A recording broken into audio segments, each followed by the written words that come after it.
Karibu kwenye Mifa TV na leo ni siku ya mwaka mpya. Nimemwona hapa Mifa mwenyewe huyo. Hapa tunafanya nini hapa? Tunataka kujua kitu gani ambacho kinaendelea hapa na tuko Sulusen. Mko Sulusen. Unajifikiriaje, yani unajifili aje kwenye kwanza najisikia vizuri sana kuona watu wengi ambao wako hapa na furaha. Sijui kila mtu anahisije, lakini ni furaha kuona watu wengi wanafurahia siku hii ya kwanza ya mwaka wa 2026. Na mnajiandaa kwa kazi gani Mifa TV? Mifa TV mwaka huu tunakuja na vitu vingi tofauti ikiwemo kuboresha TV, kuongeza wafanyakazi na mambo mengine ambayo tutakwenda kuwajuza hivi karibuni.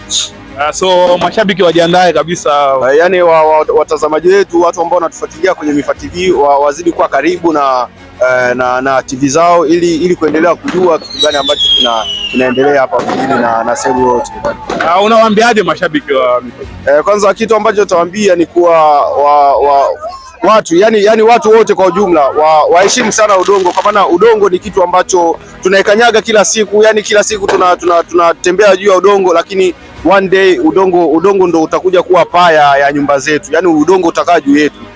Kitu kama hicho, na yani tuheshimu sana udongo. Asante sana. Asante sana.